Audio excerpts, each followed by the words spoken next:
Assalamualaikum warahmatullahi wabarakatuh. Halo teman-teman, ketemu lagi sama gue di YouTube channel ini. Udah lama ya gue gak bikin konten. Jadi di Twitter itu lagi banyak diskusi tentang mending mana sih antara nyewa atau beli rumah gitu ya. Nah, sebenarnya gue udah pernah bahas ini awal-awal banget, hampir 2 tahun yang lalu. Tapi gue kemudian mikir kayaknya lebih enak kalau misalkan kita ngelihatnya pakai dalam bentuk Excel gitu ya. Jadi kita bisa ngelihat sendiri angkanya. Nah, untuk bisa ngejawab pertanyaan mending sewa atau beli, itu sebenarnya gini. Bahkan orang yang sama, itu ada satu titik di mana dia lebih baik nyewa, ada satu titik di mana dia lebih baik beli gitu. Kasus A sama si kasus B itu nggak bisa disamain gitu ya. Bahkan untuk kasus seseorang pun di timeline yang berbeda gitu, bisa beda juga jawabannya. Nah, jadi ini sekarang gue mau kasih simulasi gimana cara ngitung lebih baik nyewa atau beli agar teman-teman bisa mengambil keputusan yang lebih baik gitu ya. Nah, ini sekarang Excel-nya gua rekam dulu ya. 3, 2, 1. Oke. Nah, katakanlah Fulan punya income 6 juta sebulan ya. 6 juta sebulan. Oke.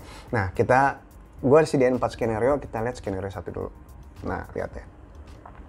Skenario 1 ini ya, income 6 juta dan dia memutuskan untuk sewa. Nah, katakanlah hidup dia 3 juta dan dia invest di reksadana atau saham itu 1,5 juta dan sewanya 1,5 juta ya. Nah, kemudian at the end of the day pokoknya uang yang hilang 1,5 tapi dia juga bisa invest 1,5 juga gitu. Kalau misalnya beli rumah gimana? Ya mau nggak mau kan harus pakai bantuan bank ya, pakai KPR. Nah, dengan income 6 juta, maksimal cicilan tuh berarti 2 juta sebulan. Karena kalau misalkan income kita kecil, maksimum KPR itu hanya sepertiga dari income. Pertanyaannya, kalau misalnya income-nya 2 juta sebulan, kita bisa dapat rumah seperti apa sih? Ya bisa macam-macam. Nih, ini gue pakai kalkulator KPR. Katakanlah kita mau ngambil KPR 400 juta ya. Nah, konsekuensinya adalah, lihat deh teman-teman di sini. Gue pakai kalkulator KPR.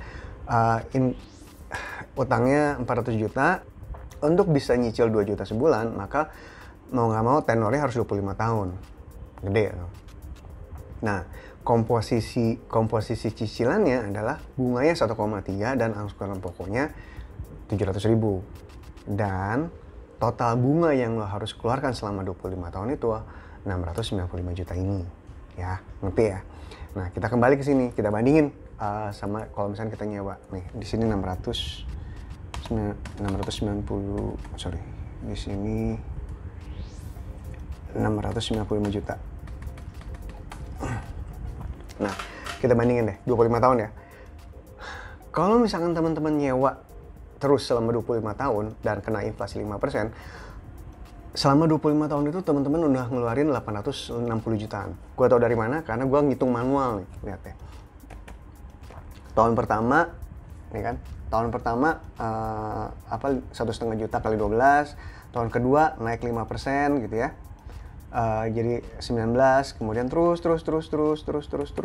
Nah, selama 25 tahun habislah itu 850. Oke. Nah, di akhir tahun ke-25 teman-teman itu sudah menghabiskan 860 juta uang hilang untuk sewa. Tapi teman-teman karena invest 1,5 juta ini, katakanlah di saham gitu ya, selama 25 tahun dan ada return 5% per tahun, teman-teman punya 900 jutaan. Oke. Lumayan lah. Nah, di sini teman-teman punya 900 jutaan tapi nggak punya rumah. Oke. Nah, di sini lihat ya. Sewa 1,5 juta. Kalau nyicil itu 2 juta, tapi uang yang hilang tuh 1,3 doang. Gitu. Yang 700 ribunya actually nabung gitu. Jadi at the end of the day, setiap bulan kita tuh sebenarnya nginvest 1,7. Bedanya yang 1,7 itu yang 1 juta di saham, yang 700 ribu jadi rumah gitu. Ya. Nah, setelah 25 tahun, uang yang lu habiskan untuk bunga hanya 700 jutaan. Bandingin sama lu kalau nyewa 860 juta. Lebih kecil ya kan? Kemudian lu punya investment 1 juta sebulan selama 25 tahun, 5%. Lu punya uang 600 juta. Habis itu nilai rumah lo setelah 25 tahun itu sekitar 1,3 M-an. Tahu dari mana? Karena lihat deh sini. Tahun pertama itu kan 400 juta, tahun kedua 420, terus. Setelah 25 tahun nilainya hampir 1,5 M. Dan kita tahu sebenarnya kenaikan nilai properti itu nggak 5% per tahun ya, bahkan 10% per tahun sebenarnya. Jadi sebenarnya angka ini udah kecil sebenarnya. Oke? Nah, di titik ini kalau misalkan teman-teman berada di skenario ini, mending beli sih menurut gue. Karena uang yang hilang per bulannya lebih sedikit. Lihat, ini nih. Kebayang ya? Gitu. Oh, Mas Adit, saya bisa kok nyewa yang sangat-sangat murah gitu. Oke, kita coba skenario kedua. Lihat deh.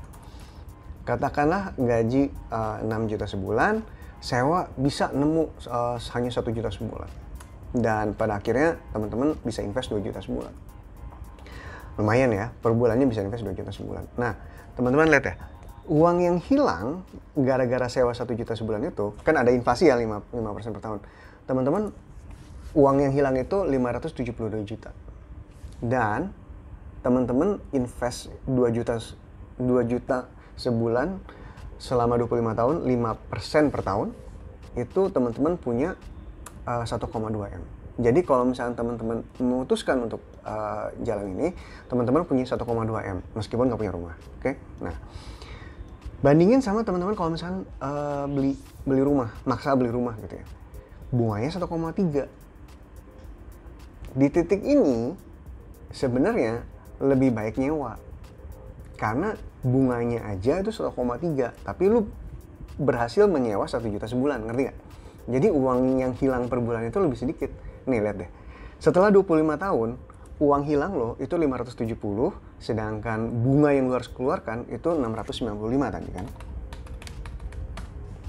Gitu. At the end of 25 tahun, lu punya hasil investment ini sebesar 600 juta dan punya rumah 1,2 M sih. Bandingin kalau lu nyewa doang, lu punya 1,2 M tapi nggak punya rumah. Gimana? Terserah sih. Menurut gue, di jangka pendek, lu mending nabung dulu deh. Lu mending nyewa dulu gitu kan. Tapi di satu titik, lu akan harus coba untuk memperbesar income lo agar lu bisa beli rumah dengan porsi bunga yang sekecil mungkin, dengan porsi bunga yang lebih kecil dari uang sewa lo gitu. Kebayang kan?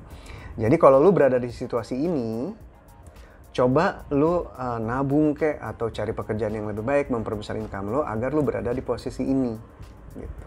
Kebayang ya? Gitu. Barulah lu bisa beli rumah. Lebih make sense beli rumah gitu.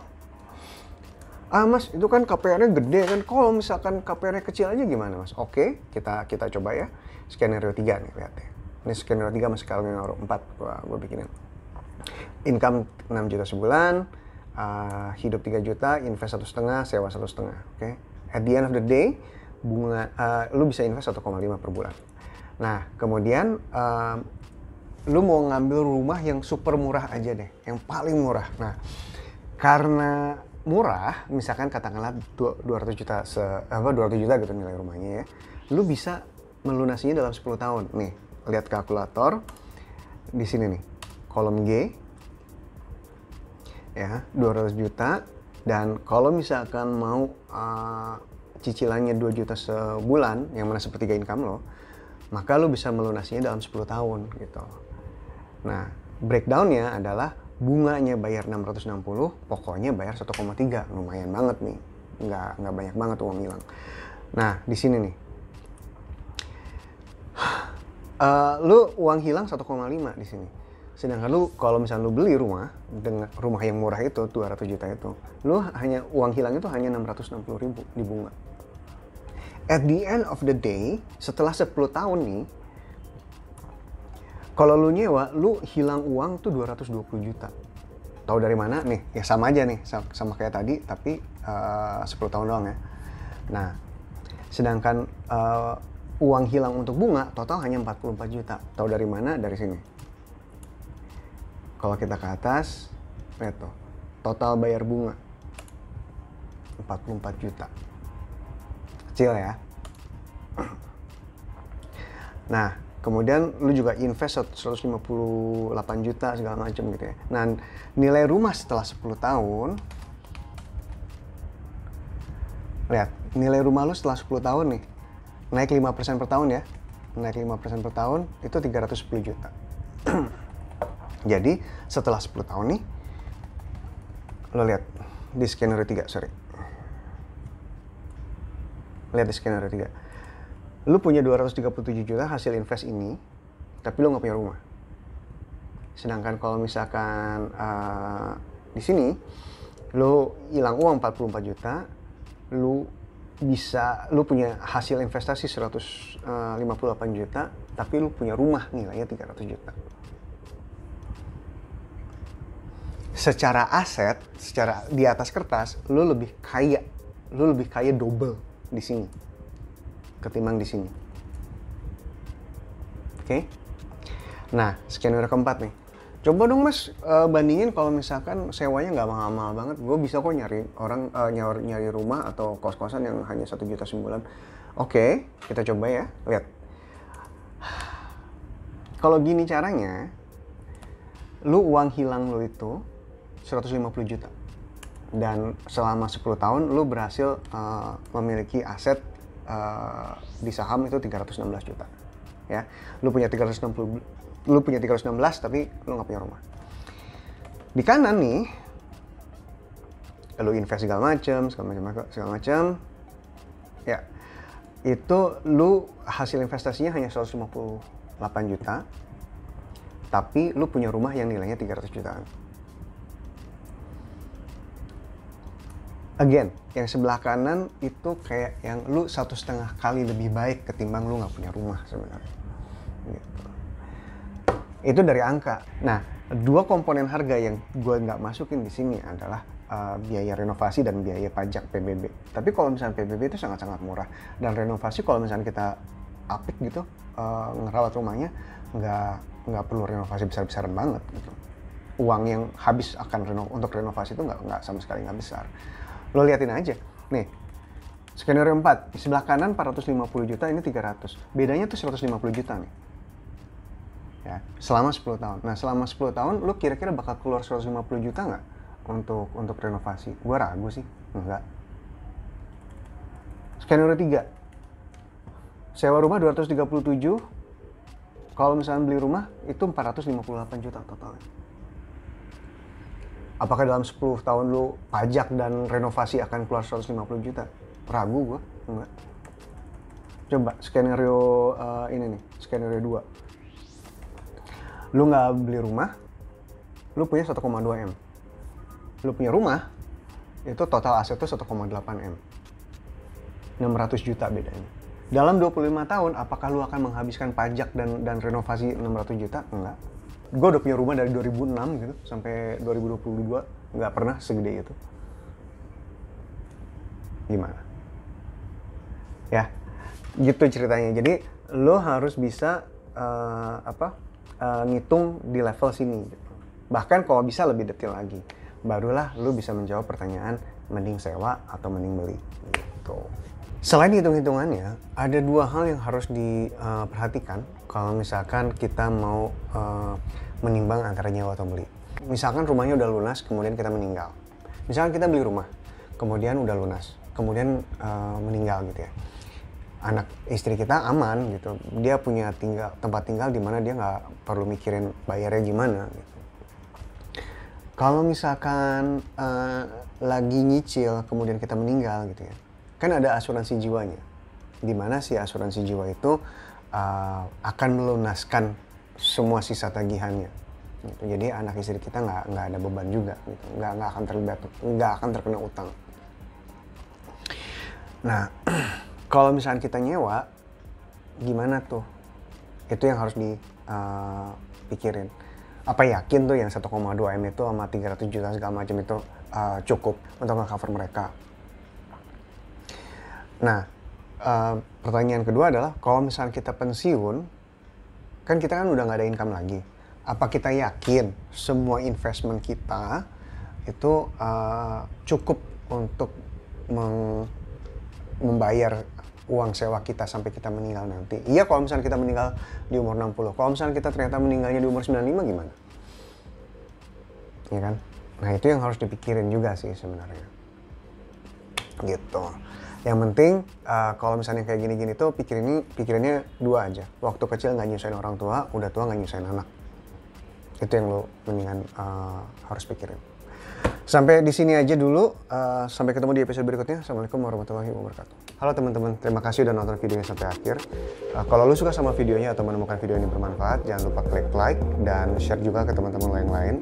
Jangan lupa klik subscribe dan aktifkan tombol notification. Kalau lu punya topik yang ingin gue bahas, tolong tulis aja di kolom komen. Biasanya gue ngebahas tentang KPR, kepemilikan rumah perdana, bangun rumah, dan tips bangun karir bagi teman-teman yang baru lulus kuliah. Sampai ketemu di episode berikutnya. Assalamualaikum warahmatullahi wabarakatuh.